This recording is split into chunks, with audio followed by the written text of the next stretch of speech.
From The Selfish Path to Romance, download Chapter 1 for free at drkenner.com. Sit down and listen to this. I got a juicy piece of news, and it's reliable. Alan in accounting got it from Stephen in promotions, who got it from Cindy in retail sales, who got it from Arlene, the station manager's secretary, that the station is definitely way over budget and somebody's getting the axe. But don't tell anybody, I was sworn to secrecy. And have you ever been in that situation where somebody tells you something and you just get all these question marks about the source? Is it true or not? Are they really breaking up or not? Or is this true about my sister or not? You just get enough information to raise a lot of question marks, but you don't have any solid information. And let's say that it's really important to you, like in this case in the Fraser situation where Roz is talking about someone's going to get the axe. You know, you hear that at work. There are going to be layoffs. And then what happens? You're flooded with anxiety. And how do you deal with that? How do you deal with those interim situations where you've got lots of questions and you don't have the answers yet? Well, that's something you can call me about. If you're struggling with something in your life that's in that category or several other categories, I'm Dr. Ellen Kenner. I'm a clinical psychologist. My show is The Rational Basis of Happiness. And I help you think better. I help you take some situation in your life that is emotionally very powerful and that's got you revved up. Either you're anxious or you're feeling bummed out. You just don't feel like getting out of bed in the morning, or you're feeling, let's say that you just feel obsessive. You have to counter check things. You got a little OCD going on, or you're angry. A lot of powerful emotions. How do we deal with the powerful emotions in our life? That's what we as clinical psychologists love doing. We love giving you the skills to manage your own mind better. And my show's The Rational Basis of Happiness. My number's toll free, 1-877-Dr. That's toll free, 1-877-Dr. I'm a clinical psychologist, and I take your calls on anything from problems with your parents, problems with friends. Right now we're going to turn to the phones and welcome Sandy. Sandy, you're having some problems with a neighbor? I am. Yeah, what's going on? This has been going on for a couple months now. This woman likes to sleep. I live in a fourplex, and this woman likes to sleep with her porch light on. And so I talked to her about it, and then she changed her porch light to where it was a motion thing where you walk by and the light automatically goes on. Okay. Well, that wasn't good enough for her, so she switched it so it's super sensitive, and then it was going off and on and off and on. Mm-hmm. And in the meantime, I'm not getting any sleep. So I've talked to her, and she says, okay, I'll only leave. We had an agreement because she's young. I'm old. I'm 60. How old are you? You know something, you sound real young. I think young. I'm 61, Good. and she's in her 20s. And so what she did was we had an agreement. I know she stays out late, so I said, okay, you can leave your porch light on until you get home, which is usually around 1:30 or 2. Mm-hmm. And then after that, she started leaving her porch light on all night. Well, this week I got 4 hours sleep, and so at 3 o'clock in the morning... What do you do for a living that it's real critical for you? I do lots of jobs. I'm an artist by heart, mm-hmm. and during the day I work for a company that designs flags and banners for all the stadiums in the country. Wow. Okay. And I need my sleep. Yeah. So I'd only had 4 hours sleep. I kept calling her. She wouldn't answer her phone.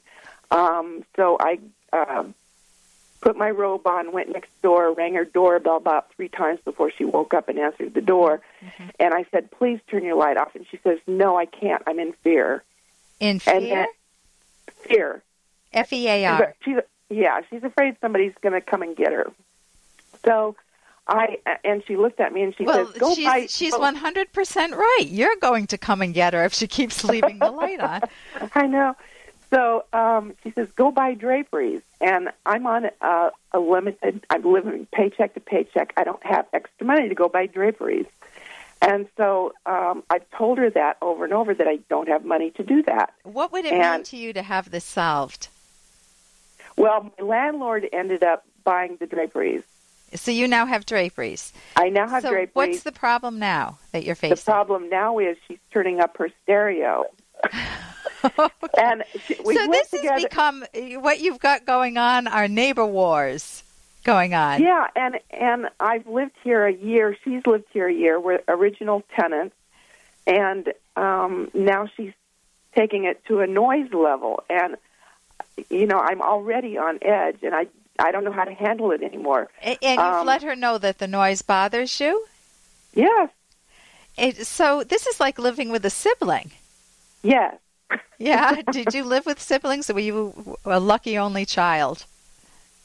No, I lived with siblings. Okay, and I say that with a wink because I love having siblings, and it's not that easy being an only child.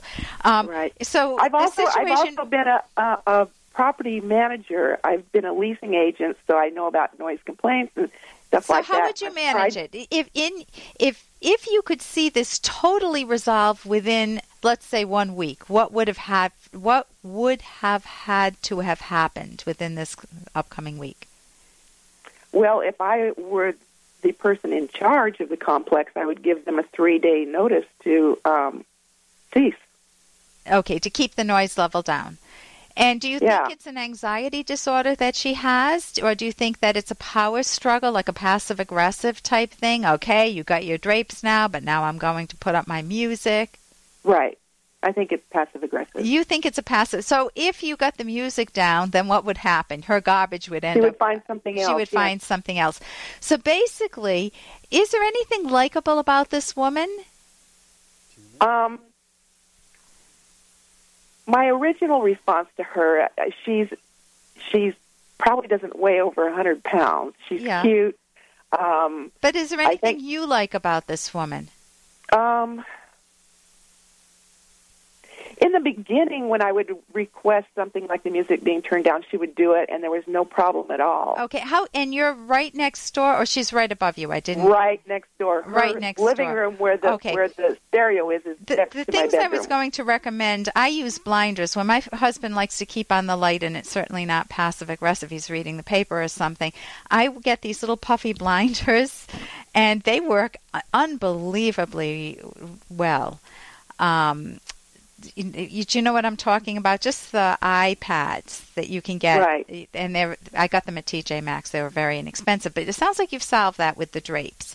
I did. The noise problem, you can either put on light music for yourself or you can invite her down. Because if you don't have a conversation, if you have the conversation where it's, you better do what I want, even if it's, packaged very delicately, if you invited her for tea and said, what are your thoughts on how to solve this? Try to engage her cooperation on it, or just go for a walk with her or something. I was out today walking with a neighbor that I rarely walk with, but it was really nice to touch base and to have a neighborly feel to it. If you both had where do you live? In Berkeley. Oh, okay. I was going to say, if you both had a huge snowstorm and you had to shovel together and do something and bake bread together, it would break the ice again. But you want to have some method to try to connect with her to address her needs of having the music, but still reach a reasonable solution for yourself. So you need to brainstorm with her. I'm Dr. Ellen Kenner, and you're listening to The Rational Basis of Happiness.